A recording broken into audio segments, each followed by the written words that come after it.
My story starts on July 4th, 1996, the day I was born. I have two older brothers, and along the way, I've gained my dog and most recently, my baby twin half-sisters.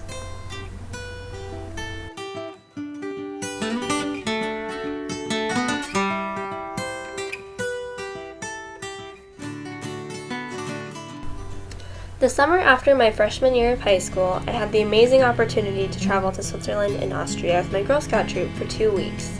This is the longest time I'd been away from home and my parents, and my first experience in another culture.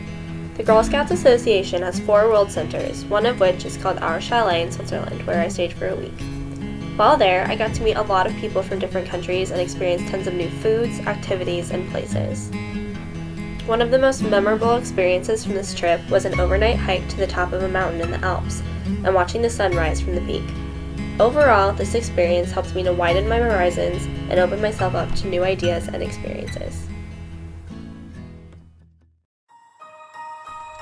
Henry Tajfel's social identity theory proposes that groups give us a sense of social identity and belonging in the world.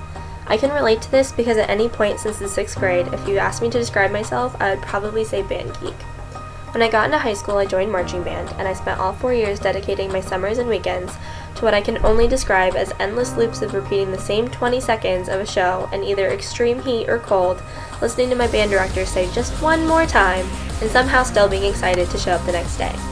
Competitions were what made it all worthwhile, and I will never forget my experiences being in Lucas Oil Stadium for the national finals in front of a fully captive audience.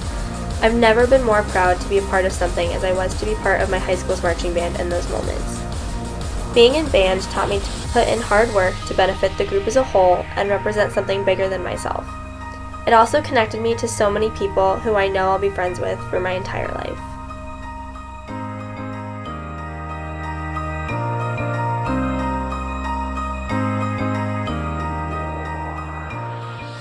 Graduating high school and coming to college was a whirlwind of unfamiliarity and different experiences. Although a lot of people from my high school attended IU, none of my close friends did, and it was the first time in my life since elementary school that I had to go out and make new friends all on my own. Erik Erikson's psychosocial theory shows 2 stages that most incoming college freshmen, including myself, are a part of. The first is identity versus role confusion. In this stage, a person is attempting to develop a sense of self and form a personal identity. The second is intimacy versus isolation, where Erikson states that young adults need to form strong relationships with other people to avoid loneliness and isolation. I was in both of these stages because with the first time being on my own, I could make independent decisions on who I wanted to be as a person, and I was also trying to form connections with people who would help me grow within that identity. After a brief period of shyness and apprehension at the thought of interacting with complete strangers, I was lucky enough to meet my 2 best friends whose goals and personalities are similar to my own, through programs put on by RA. Soon after, my floor began to interact more, and we all became great friends and spent a lot of our time together. These initial connections I made helped me to make more friendships as the year went on, helped push me to try new experiences, and overall helped me to become a more outgoing person.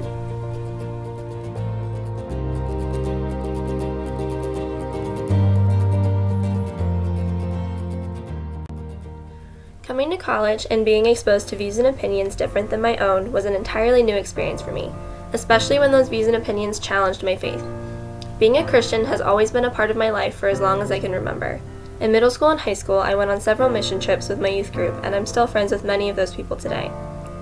Sharon Parks' faith development theory has 4 stages from adolescence to mature adult. Before coming to college, I was in the tested adult phase where my commitment to faith was secure.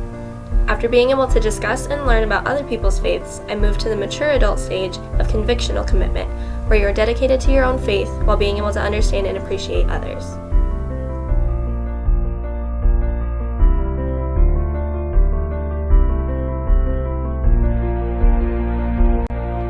So that's my story. I fully believe that we can each learn from our pasts, and we should always look forward to see what the future has to offer.